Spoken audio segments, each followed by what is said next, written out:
आज के लिए नई ब्रीफिंग होगी। हाँ, चलो शुरू करो। 9 सुबह तक वहाँ है,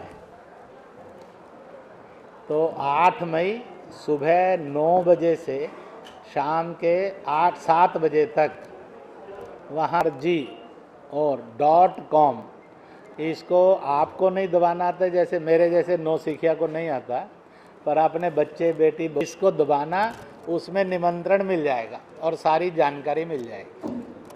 तो जो आना चाहते,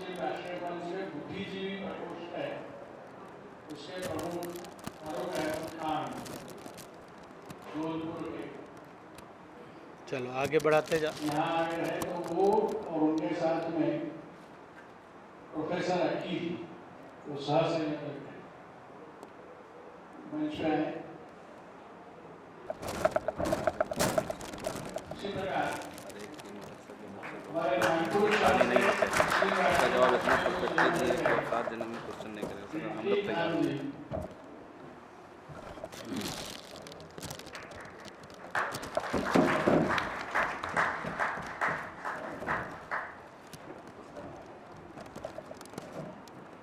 बैठक के आयोजन में जो विषय आया वो लोगों से मिले, बातचीत की, इसलिए सहायता की प्रार्थना की और बहुत सारे लोगों ने इस समय में प्रमुख है हमारे नागपुर के बहुत जनप्रिय सम्मान ये नहीं सोचा था आखिर में कर लें। सम्मान बाद विराग जी।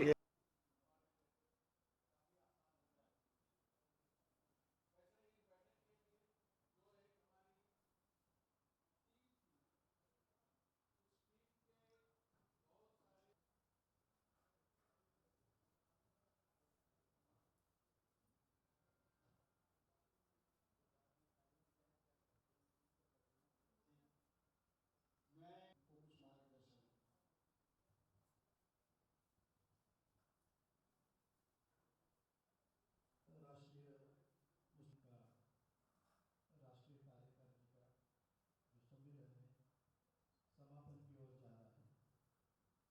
इस समापन के कार्यक्रम में मंच पर आसनस्थ मुस्लिम राष्ट्रीय मंच के मार्गदर्शक एवं मुस्लिम राष्ट्रीय मंच के संयोजक आदरणीय इंद्रेश कुमार, संयोजक मोहम्मद अफजल साहब, डॉक्टर शाहिद अख्तर साहब, संजय बंगाली साहब, सम्माननीय मंच मुस्लिम राष्ट्रीय मंच के सभी पदाधिकारी, सदस्य, भाइयों तथा बहनों, मुझे 3 दिन पूर्व ही जब ये उसी दिन में इस प्रीमाइसिस में आकर गया, पत्र परिषद चल रही थी और कुछ डॉक्टर बाबा साहब नहीं यहाँ पर हो पाए, लेकिन उस दिन से आज उसके पत्र परिषद तक इस 3 दिन का ये जो कार्यक्रम और ये हुए निर्णय जो है वो सचमुच इस देश को पूरे बदलाव की तरफ में ले जाएंगे।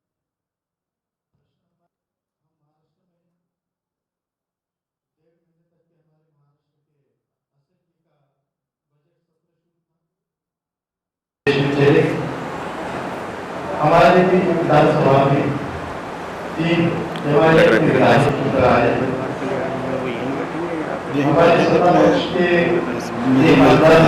कह देंगे विधानसभा में चलते समय या भारत माता की जय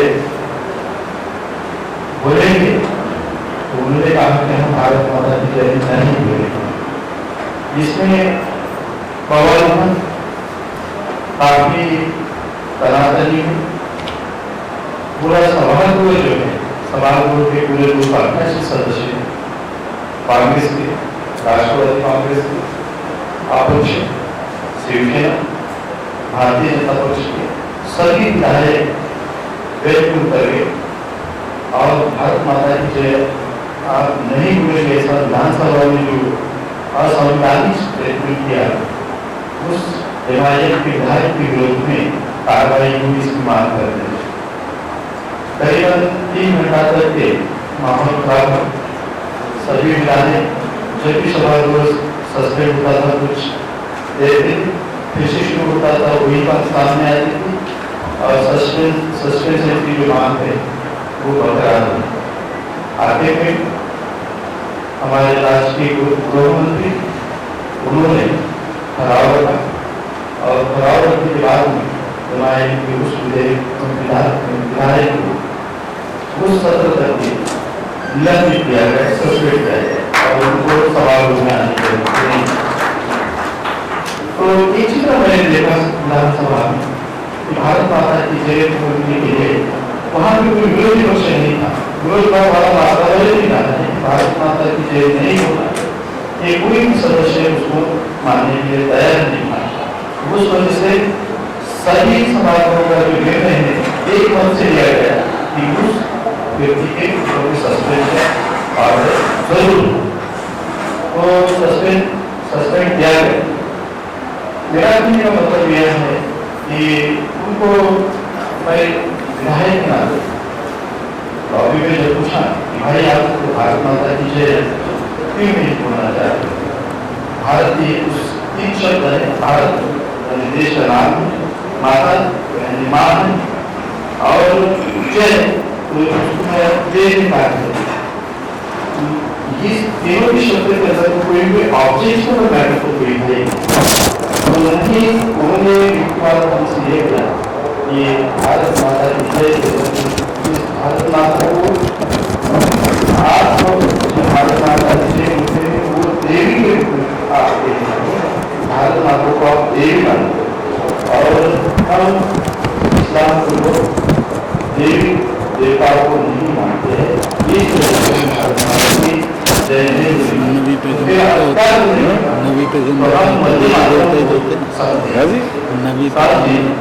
आपके जो 3 स्टेटमेंट है भारत माता की जय में 3 जो वचन आपने बताया वो अरबी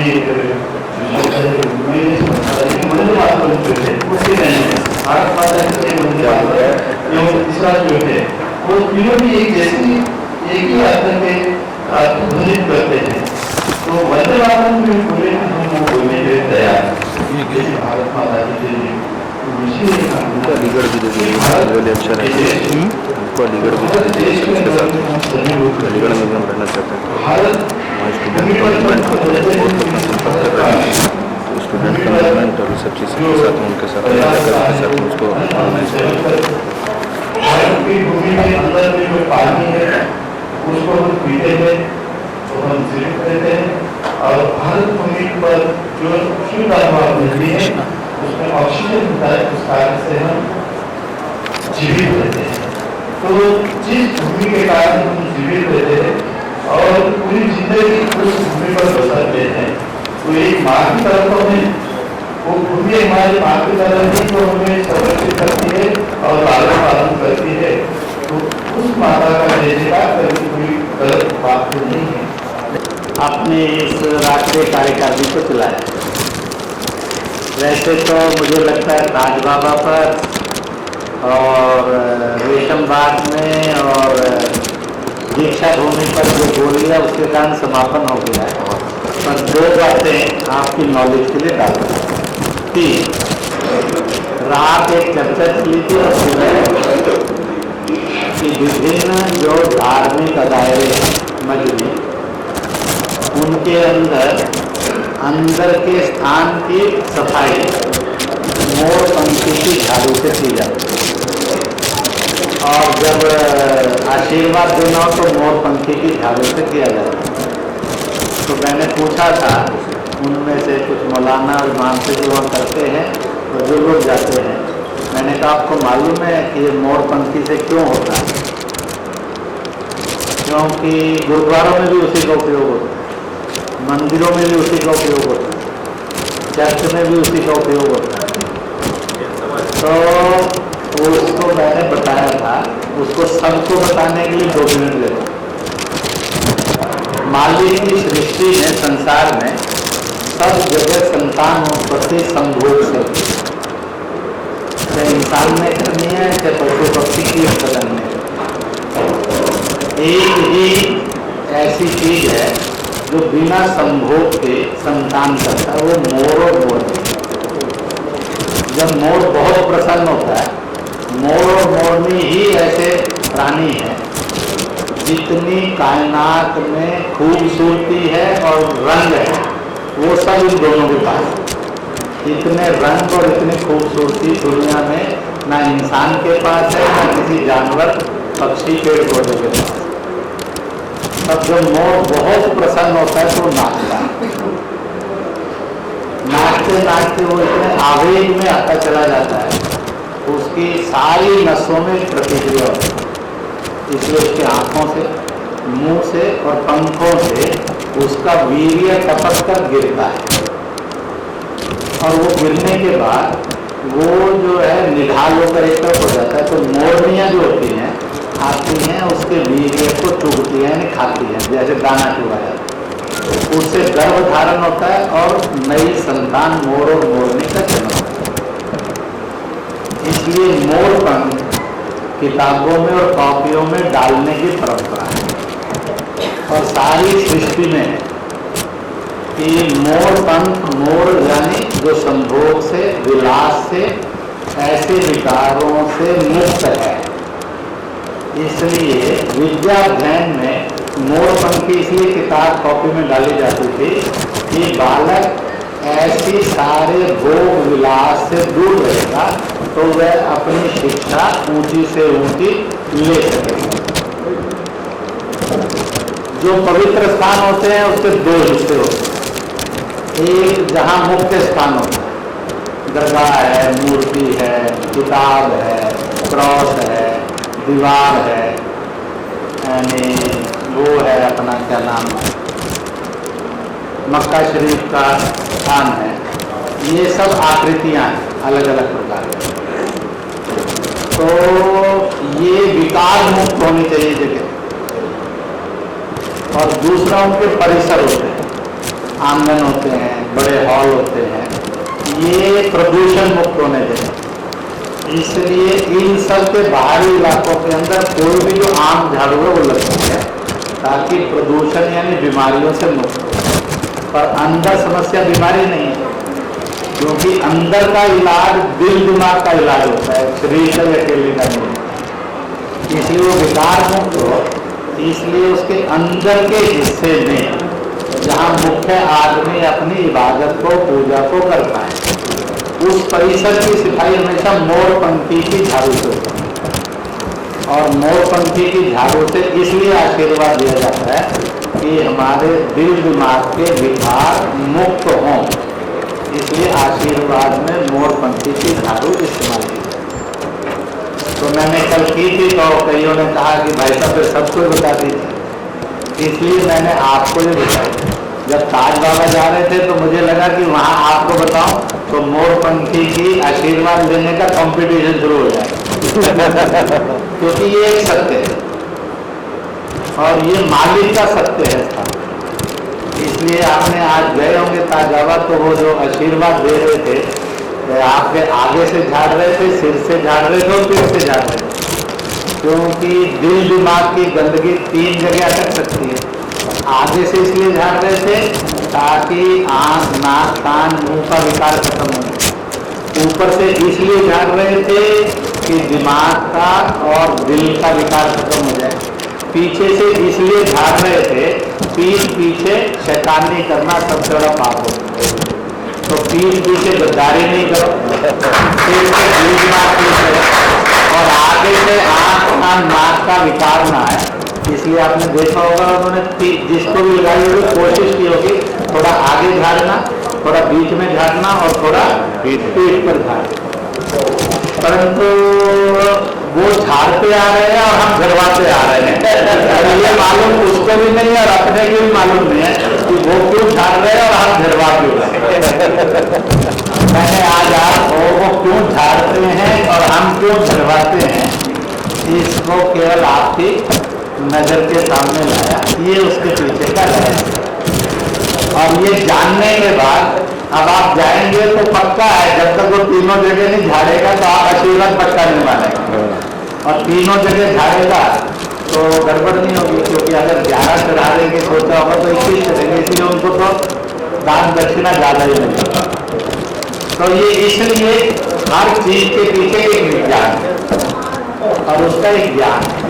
ये तो ऐसी बात चर्चा चली थी, तो मैंने उस चर्चा में 10-15 लोग बैठे चर्चा कर रहे थे, तो मैं कुछ बातें ऐसी थोड़ी थोड़ी सी बोल रहा था। तो मालिक को बीच बीच में समझते रहना चाहिए, वो कितना खूबसूरत है और कितना खुशबू वाला है और कैसा है। पूरी दुनिया के अंदर मेरे और आपसे एक सवाल पूछा गया सबसे कि भाई इंसान बनने से पहले कहाँ रहते थे, आए कहाँ से और मरने के बाद जाओगे कहाँ। तो जब भी फैसला होगा, चाहे तुरंत हो, चाहे महीनों में हो, चाहे सालों में हो, चाहे शताब्दियों में, तो हर एक इंसान का एक छोटा सा उत्तर है, मालिक के घर से आए हैं, मालिक के घर जाए। पूछ लिया वो मालिक का घर कहाँ है, तो कोई नहीं जानता, पर सबको भरोसा वो है। और वो ऐसा है जहाँ दुख, तकलीफ, लड़ाई झगड़े, मुसीबत, झगड़ा, टंटा, नफरत, गुस्सा कुछ होता नहीं। और अब आप देखो मालिक को, जब मालिक के घर से मैं और आप चले, जो हजारों करोड़ पैदा होकर चले गए, जो हजार सैकड़ों करोड़ है और जो आगे आएंगे, जब मालिक के घर से चलते हैं तो 100% के साथ पहला होता है, मालिक उसको एक कोख में बिठाता है। उस कोख को औरत कहते हैं, और जैसे ही उसकी कोख से बाहर आता है, वो औरत नहीं रहती, माँ होती। इसके बिना कोई इंसान धरती पर नहीं आया। नबी पैगंबर भी इसी रास्ते से, अवतार देवी देवता भी इसी रास्ते से। और अगर कोई सीधा मालिक ने भेज दिया होगा तो वो औरत की गोद में आया। तो इसलिए मालिक के घर से चलते हैं, वो कोख में बिठाता है, कोख को औरत कहते हैं। जैसे ही कोख से बाहर आता है उसको मां कहते हैं। अब जैसे ही कोख से बाहर आया तो वो गोद में आता है। उस गोद को अर्थ धरती, सर, जमीन कहते हैं। और जिस हिस्से पर आया जैसे गोद में, उसको मदरलैंड, मादरे वतन, मातृभूमि कहते हैं। अगर कोख नहीं है तो पैदा नहीं हो सकते, और अगर गोद नहीं है तो पालन पोषण नहीं हो सकता। और इन दोनों का अलॉटमेंटल मालिक। बाकी मजहबों में जो जो कहा है, इस्लाम में इस कोख और गोद को क्या कहा है? कोख को औरत यानी माँ को कहा है जिसके कदमों में जन्नत है। ध्यान रखना, मालिक ने ये नहीं कहा उसकी गोद में जन्नत है। मालिक ने ये नहीं कहा कि उसके पेट में जन्नत, मालिक ने नहीं कहा उसके चेहरे में जन्नत, मालिक ने कहा है उसके कदमों में जन्नत। तब इसको सोचना चाहिए, मालिक ने कदमों में जन्नत क्यों? आपकी बहुत सारी कट्टरताओं के, उत्तर और मौलानाओं के, इधर उधर के भड़कावे के रास्ते खुल जाएंगे। इसलिए कहा है माँ के कदमों में जन्नत।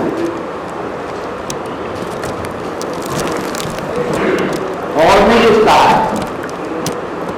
इसलिए उस कोख को मस्जिद इस्लाम में कौन सा दर्जा दिया गया है कि जहां से जन्नत नसीब होगी। और कहां से होगी? उसके कदमों से। कहते हैं जो कदमों को इज्जत करना जानता है, चुनना जानता है, वो यानी दुनिया के अंदर उसके मुकाबले का इंसान नहीं है।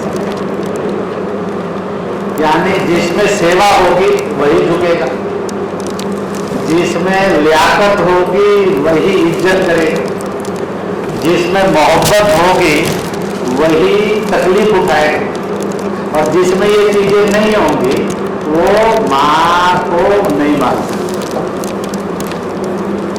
अब वो उसके बारे में इस्लाम मजहब में क्या कहा गया है? दुर्बल बतनी, निष्कुल ईमान या मीनल ईमान। यानी ईमान वाला बनकर आ। आधा ईमान बताया मदरलैंड। बी केयरफुल, जमीन में नहीं बताया, किसी ग्रंथ में नहीं बताया, किसी इमाम नबी पैगंबर में नहीं बताया, किसी अवतार में नहीं बताया। बताया गया हुब्बुल वतनी निस्फुल ईमान, यानी राम को माना कि रसूल को माना, ईसा को माना कि नानक को माना। इसमें आधा ईमान नहीं बताया।